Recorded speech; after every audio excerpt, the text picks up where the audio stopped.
Tervist kõigile, kes on jõudnud kõrghariduse seansiks kohale. Mina olen Sabina Sägi ja paremalt poolt saate te ka juba PDF-ina alla laadida tänase seansi kõik andmed ja sisu, nii et võime alustada. Üks moment.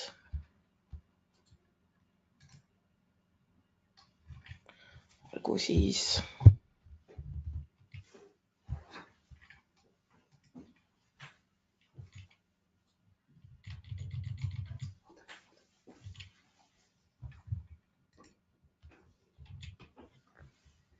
Siin leiate ka minu andmed. Kui pärast on küsimusi, kommentaare, projektiideid, siis saab ühendust võtta. Nagu ma ütlesin, mina olen Sabina Sägi, vastutan strateegiliste koostöövõimaluste eest kõrghariduses Archimedeses. Koos minuga on siin veel Annela Hendrikson, kes siis vastab ettekande ajal tekkinud küsimustele. Mina räägin siis eksklusiivselt kõrgharidusest, aga see webinar salvestatakse ja saate seda pärast ka meie veebikülje pealt uuesti vaadata. Info peaks mahtuma kuskil poole tunni sisse, seega meil oleks tõenäoliselt aega küsimusteks lõpupoole ka, kui keskel ei tule midagi ette veel. Küsimuste esitamise jaoks on siin ka slaid, mis näitab, kus seda teha, et tehnilise poole pealt ei tekiks selles suhtes mingisuguseid probleeme. Nii et kasutage questions kastikest kollases.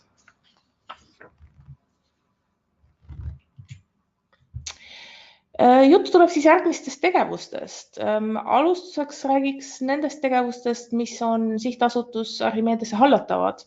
Ehk siis taotlus tuleb esitada meil Archimedeses. Põgusalt mainin ära ka õpirändetegevused, kuid peamiseks fookuseks jääb ikkagi minu ala ehk siis kõrghariduse strateegiline koostöö. Lisaks nendele tegevustele kuuluvad Erasmus+ programmi alla ka niinimetatud tsentraalsed tegevused.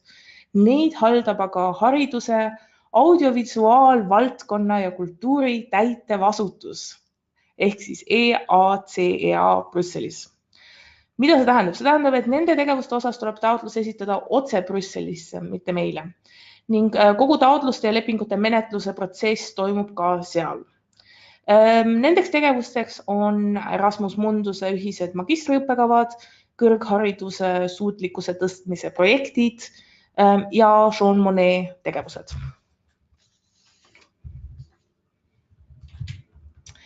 Alustame siis õpirändest. Õpirändes on kaks erinevat liiki. Esiteks on Euroopa-sisene õpiränne, mis on siis üliõpilaste ja töötajate lühiajaline õpiränne, mis tehakse üliõpilase õppimise või praktika eesmärgil ja töötajate puhul õpetamise või koolituse eesmärgil. Õpiränne saab toimuda Euroopa Liidu riikide ning Türgi, Liechtensteini, Norra, Islandi ja endise Jugoslaavia vabariigi Makedoonia vahel. Archimedes tegeleb selle tegevusega minu kolleeg Kerli Grauberg. Tema kontaktid on siin slaidil ka olemas, nii et küsimuste korral võtke julgelt ühendust. Siin on ka taotlustähtaeg selleks vooruks, mis on 5. veebruar ja kell 1 päeval Eesti aja järgi. Teine liik, mis on siis üleilmne õpiränne, mis saab toimuda Eesti ning ülejäänud maailma riikide vahel. Tegevused on samad, mis Euroopa-sisesel õpirändel, sealhulgas aga ka üliõpilaste praktikavõimalus. Suurem erinevus seisneb selles, et Eesti kõrgkool haldab ka Eestisse sisse tulevat mobiilsust. See tähendab, et teil on võimalik väliskõrgkoolidest õppejõude endale õpetama kutsuda. Samuti on see tegevus rohkem projektipõhisem, ehk siis kõrgkoolil tuleb taotlusest selgelt põhjendada, kellega ning just miks seda koostööd teha soovitakse, sest konkurents mõnes regioonis on tõesti väga tihe. Ka see taotlus esitatakse kõrgkooli poolt tsentraalselt ja samuti on tänavu või selleks järgmiseks ringiks on tähtaeg 5. veebruar 2019 kell 1. Üks kõrgkool saab aga esitada ainult ühe taotluse. Seega, kui teil on huvi selle meetme vastu, võtke kindlasti ühendust oma kõrgkooli Erasmuse tegelevate töötajatega ja edastage neile oma soovid. Kui te ei ole kindlad, kelle poole pöörduda oma kõrgkoolis, siis minu kolleeg Annela Hendrikson, kelle kontaktid on ka slaidil olemas, tema oskab teid sellega aidata. Õpirändetegevusel hetkel rohkem peatuma ei hakka. Kui teil on küsimusi, siis nagu ma ütlesin, Erasmuse töötaja või siis Annela. Aga nüüd siis liigume tähtsa osa juurde, minu jaoks tähtsa osa juurde, mis ongi siis strateegiline koostöö kõrghariduses. Need on, mis see üldse on siis? See on rahvusvahelised arendusprojektid. Selle käigus saavad kõrgkoolid, aga ka avaliku erasektori osapooled lahendada haridusvaldkonna probleeme. Põhimõtteliselt see tähendab, et kujutage ette nagu selline tandem jalgratas ja igal liikmel on oma kompetents, mille ta toob meeskonda juurde ja ühise huvi ja eesmärgi kaudu jõutakse mingisuguse tulemini.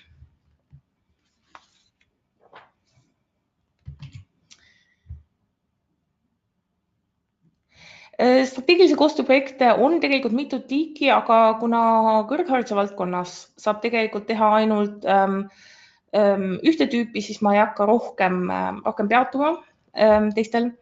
Kõrghariduse projektid peavad välja töötama uuenduslikke lahendusi. Et seal peab olema mingi konkreetne lahendus, mingi tulem, mis sellest tuleb. Kasutades komisjoni sõnavara oleks intellectual output, ehk siis intellektuaalne väljund. Koostööprojektide eesmärgiks peab olema iseseisva väärtusega uuendusliku toote loomine. Siin on ka paar näidet teile ära toodud, et saaks aru, et mis see võiks täpsemalt olla.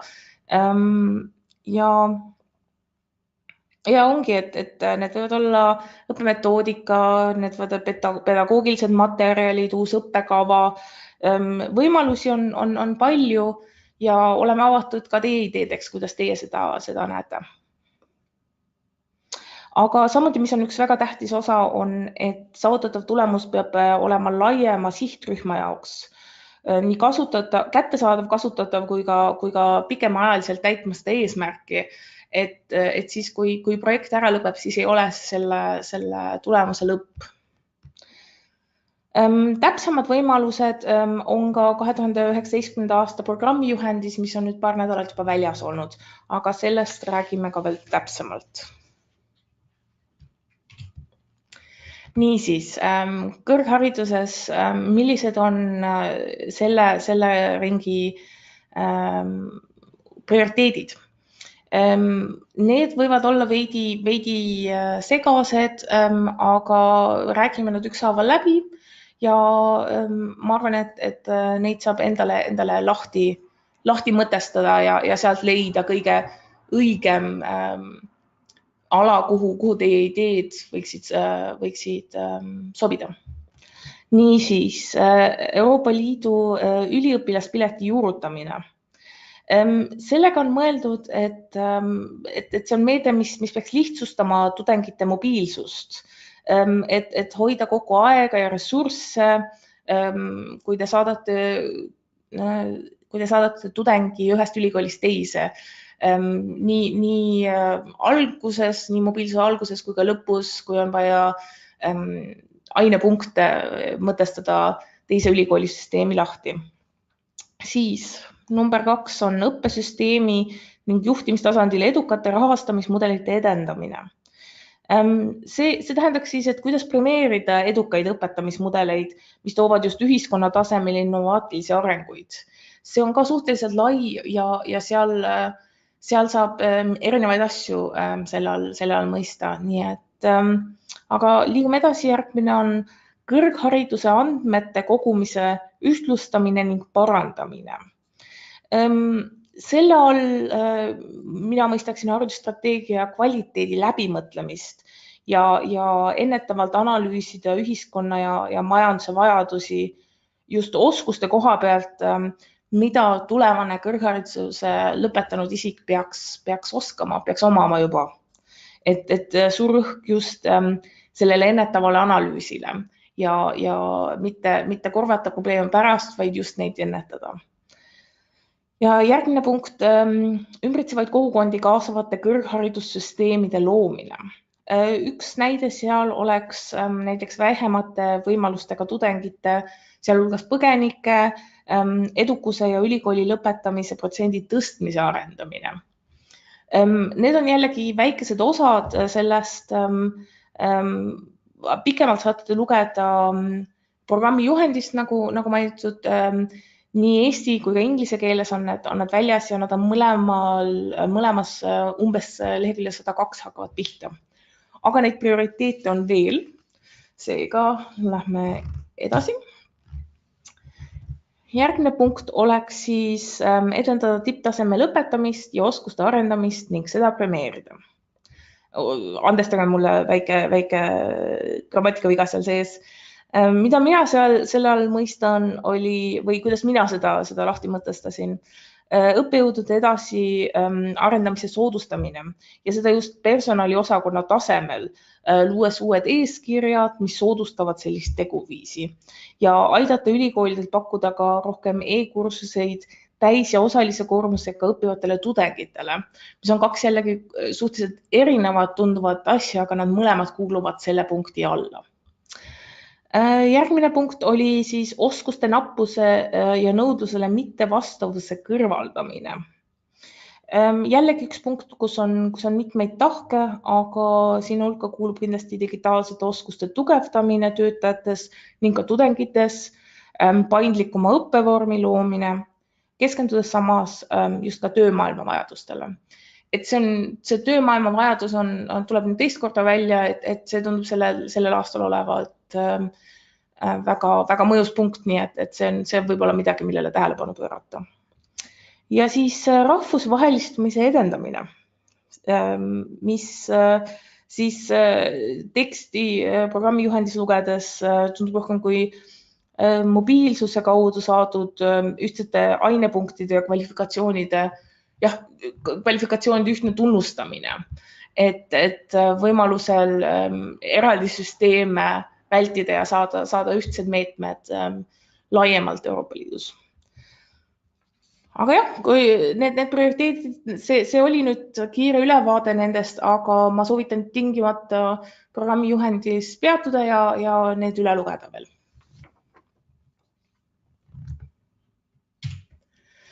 Niisiis, strateegilise koostööprojektide puhul, mida te silmas peate kindlasti pidama?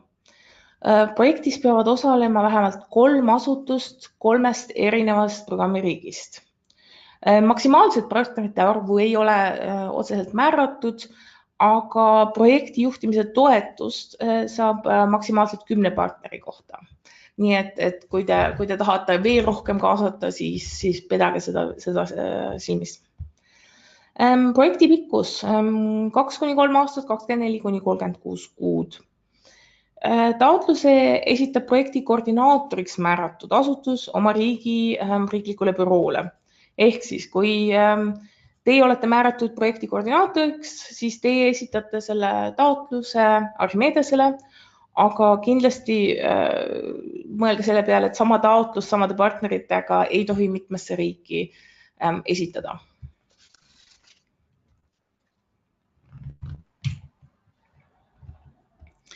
Siis väga tähtis osa, millisteks tegevusteks projektis raha eraldatakse. Räägime need punktid, mis on siin mainitud ükshaaval läbi. Esimene siis projekti juhtimiseks ja elluviimiseks eraldatakse toetus vastavalt sellele, kui pikk teie projekt on ning kui palju partnerid projektis osaleb. Toetus on ette nähtud projekti raha asjade korraldamises, partnerite vahelise koostöö koordineerimiseks, õppimise õpetamistegevuse elluviimise korraldamiseks, projekti teavitamiseks, levitamiseks, töötasud ja nii edasi. Siis järgmine on rahvusvahelised projektikohtumised, jällegi väga tähtis osa projektist. Sellel mõistame, et projekti partnerite vahel toimuvad koosolekud, kus keskendutakse just selle projekti elluviimisele ja koordineerimisele. Ning projektist eraldatakse toetust sellistel koosolekutel just reisi- ja elamiskulude katteks. Järgmine ehk siis siin on tulemuste ehk projekti terminoloogiat jälgides intellektuaalsete väljundite loomiseks eraldatav toetus. See on just mõeldud projektis osalevate asutuste töötajate töötasu katteks, need töötunnid, mida nad teevad selle intellektuaalse väljundi väljatöötamiseks. Järgmine punkt on projekti tulemuste laialdaseks levitamiseks. Selle jaoks on võimalik taotleda eraldi levitusürituste toetust, et aidata katta neid kulusid, mis on seotud projekti intellektuaalsete väljundite jagamiseks ja levitamiseks. Seda korraldatakse näiteks konverentse, nii riiklikke kui ka riikide vahelisi seminare, igasuguse ürituse läbiviimiseks. Aga seda mitte sassi ajada projekti üldise levitustegevusega, mis on siis väiksema mahuline, näiteks meediakajastus, ja seda peaks rahastama projekti juhtimise ja elluviimise toetuse arvelt.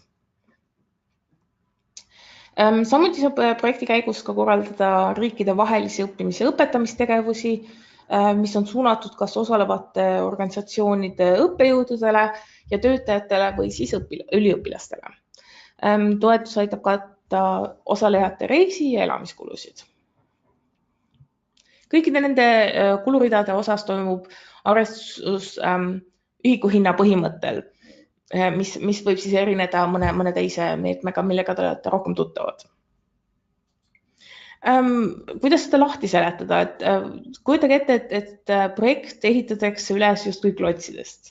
Kui olete projekti lõpuks õige klotsi asetanud õige koha peale, mille tulemusena on valmis ehitatud suur uhke maja, siis on teil õigust selle klotsi ühikuhinnale. Kui palju te reaalselt selle klotsi asetamiseks raha kulutasite, ei ole projekti seisukohast tähtis. Projekti koordinaator peab tõestama, et tegevust on just kvaliteetselt ja tulemuslikult toimunud, mis on aluseks ühikuhinna väljamaksmisele. Aga midagi, mida silmas pidada, on, et projekti eraldatud toetus ei pruugi katta alati kõiki ette tulevaid kulutusi. Seega oluline on, et arutaksite projektid enne oma asutuse juhtkonnaga läbi, kes peavad siis vajadusel olema selle poolt, et ka seda asutuse sees toetada.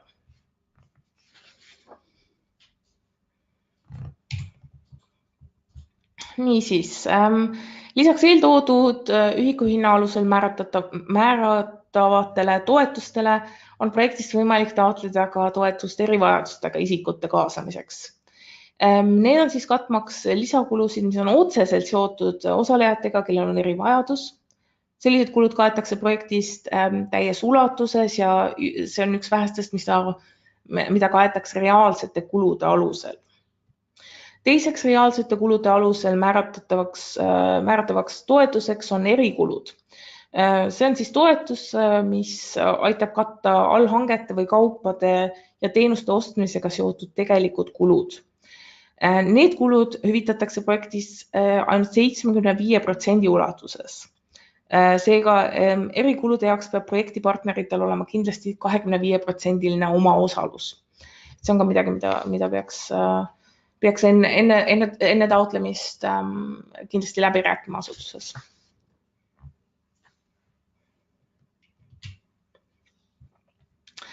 Kuidas siis alustada strateegilise koostöö projekti planeerimist? Kõige alustuseks tuleks teil identifitseerida oma asutuses või valdkonnas esinevad probleemid või kitsaskohad, mida oleks kõige parem lahendada just läbi rahvusvahelise koostöö, sest üks kindel punkt, mida taotluses küsitakse, on, et kas seda saaks ka näiteks oma riigis lahendada, aga miks just rahvusvaheline koostöö. Samuti tuleb selgeks teha, milline on projekti sihtrühm. Sellest oleneb ka see, millisesse valdkonda tuleks teie projekti taotlus esitada. Milline rühm on projekti peamiseks kasusaajaks ja millist valdkonda projekt kõige otsesemalt puudutab. Aga pidage meeles, et üks võimalus on ka teha sektoriülene projekt, et kõrgharidus ei pea tingimata ainult kõrgharidusse suunama, on ka teised valdkonnad, kutseharidus, kooliharidus, ja täiskasvanute haridus, mida te olete täna loodetavasti juba kuulnud, kui mitte, siis soovitan ka nende ettekandeid hiljem meie lehekülje pealt üle kuulata, kui teil on huvi mõne teise sektori vastu või mõnes teises sektoris on huvi kõrgharidusse panustada. Mis on ka väga oluline, on just projektimeeskond ja kuidas seda kokku panna. Strateegilise koostööprojekti puhul on oluline, et kõikidel osapooltel oleks projektis oma huvi. Et näiteks siirdamise projekti puhul, kus juba võetakse üks eksisteeriv hea praktika teiselt riigilt üle, aga see peaks tähendama ikkagi, et ka doonorriigil, nii-öelda doonorriigil, oleks projektis oma huvi, et kuidas ka näiteks senist tegevust edasi arendada. Kuna tegu on suuremahuliste projektidega, peate olema ka veendunud, et partnerid projektiga sisuliselt panustaksid, ei tekiks selliseid pigem magavaid projektipartnereid. Igale partnerile määrata roll vastavalt just nende kompetentsidele, mida saaksid nemad tuua projekti kaasa. Samuti on oluline otsustada, kes on projekti koordineerivaks asutuseks, sest finantseerimisleping sõlmitakse vaid koordinaatoriga, kes on vastutav raha kasutuse ja aruandluse eest. Koordinaatori vastutusrikka rolli eelis on see, et saad ise juhtida, kuidas projektiprotsessid ja rõhuasetus selles projektis toimivad. Ja saate mõelda, kuidas saada maksimaalset kasu just teie asutusele läbi selle projekti. Ja nagu öeldud, projektitaotlus esitatakse siis koordineeriv asutus oma riiklikule büroole. Edasi tuleb juba projekti kirjutamise faas. Siinjuures on oluline lugeda läbi programmi juhendmaterjalid ja teha endale selgeks need tegevused, mis on strateegilise koostöö projekti raames võimalikud. Lugeda täpselt neid programmi prioriteete, mis me juba mainisime ja leida see teema, mis arendamisse teie projekt kõige rohkem kaasa aitab. Projekt tuleks kirjutada partneritega koostöös, et kõik osapooled oleksid teadlikud ja ka nõus kavandatavate tegevustega. Projekti taotlus on pigem pikemat vormi, aga sellest taotlusvormi mahukustest ei ole mõtet ära ehmatada, sest need esitatud küsimused on kõik asjakohased ja just selle jaoks, et taotlust lugevad eksperdid saaksid aru, mida te kavandate ja mida te loodate saavutada. Väga oluline osa on projekti kirjutamise faasis saada aru eelarve ülesehitusest. Kui selle kohta on küsimus, siis kindlasti võtke minuga ühendust ning juhendan teid edasi selle juures. Kui taotluse eelarvesse on kirjutatud tegevusi, mis sinna oma olemuselt ei sobi, siis kuulub see rida tõenäoliselt kärpimisele. Olgugi, et sisuliselt võib olla projekti mõttes tegemist väga adekvaatse tegevusega, aga tegevus peab olema kirjutatud õige eelarve kategooria juurde. Kui taotlus saab heaks kiidetud, seda me kõik loodame, siis korraldab Sihtasutus Archimedes kõigile toetuse saajatele eraldi seminari, kus käsitleme projekti elluviimise reeglistikku ning nõustame projekte kogu nende elutsükli jooksul. Nii et alates ideest kuni lõpuaruandeni oleme olemas. Aga toetussaaja ülesanne on need planeeritud tegevused tulemuslikult ja kvaliteetselt ellu viia ning levitada ja hinnata projekti saavutanud mõju.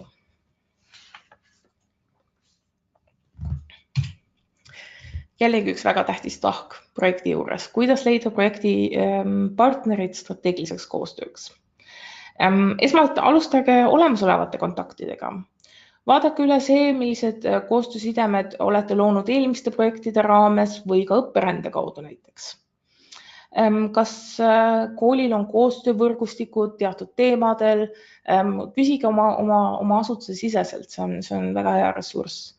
Siin on ka lingitud juurde uus otsinguportaal URS-süsteemis, mis on hea tool, hea võimalus kasutada jällegi partneri leidmiseks. Ja kindlasti vaadake ka Erasmus+ projekti tulemuste andmebaasi, see on ka siia lingitud. Sinna on kantud kõik Erasmus Plussi toetatud projektid üle Euroopa ja ka väljaspool. Te võite teemagrupu otsida ja leida potentsiaalseid asutusi, kes on sellest teemast juba huvitatud olnud ja kes võimalusel tahaksid ka uut projekti teiega koos kirjutada.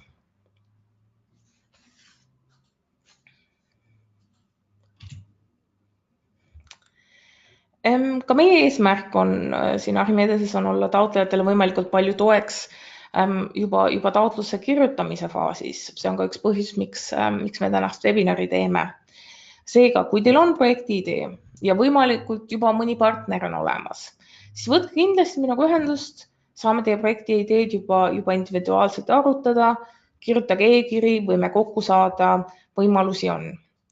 Taotlejatele korraldame kevade poole ka tehnilise seminari, kus räägime veel kord üle eelarvereeglid ning tähelepanekud, mida tuleks just taotlemise faasis silmas pidada.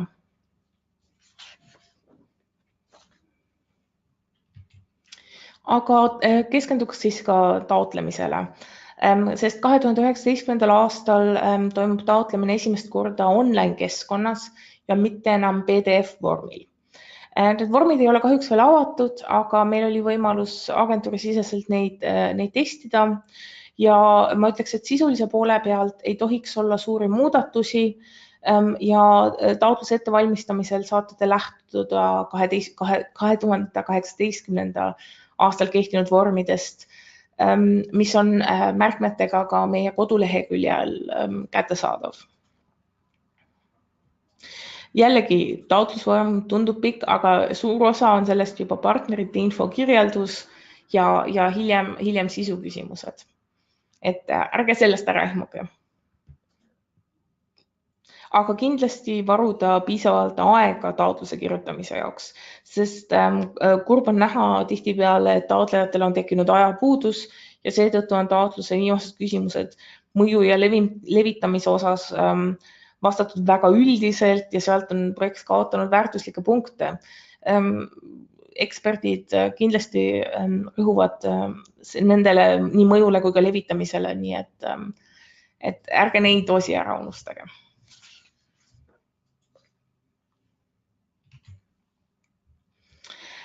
Taotlustähtaeg strateegilistel koostööprojektidel on 21. märts kell 1 Eesti aja järgi. Sellest kellaajast hiljem saabunud taotlused edasisele hindamisele üldse ei lähe, seega ärge jätke taotluse esitamist viimasele minutile. Infot, nagu siin linkidest näete, leiate ka meie koduleheküljelt ja kui teil on huvi, siis soovitame liituda hariduskoostöö uudiskirjaga, sest sealt levitame ka olulisemaid uudiseid.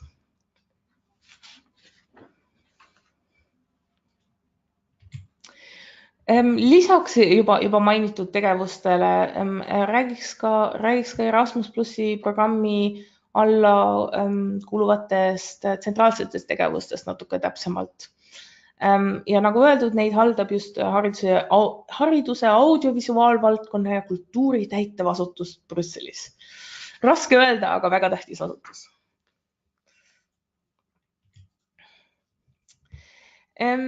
Mida see tähendab? See tähendab, et nende tegevuste osas tuleb pöörduda Brüsselisse, nemad menetlevad kõike ja nagu mainitud, aga topelt ei kärise, nendest tegevusteks on Erasmus Munduse ühised magistriõppekavad, kõrghariduse suutlikkuse tõstmise projektid ja Jean Monnet tegevused. Nende tegevuste kohta saate te rohkem lugeda EACA veebiküljelt, õiged lehed vastavalt tegevusel on ka lingitud siia. Ja samuti on lingitud oktoobri lõpus Riias toimunud infopäeva ettekanded, kus kolleegid sellest asutusest tegid ettekandeid 2019. vooru osas, mis uuendusprogrammis on ja mida just taotlemisel tähele panna. Ligipääs jällegi slaidil ja vaadake ka tähelepanelikult. Kõigil 3 tegevusel on erinevad tähtajad, nii et 14. veebruar, 7. ja 22.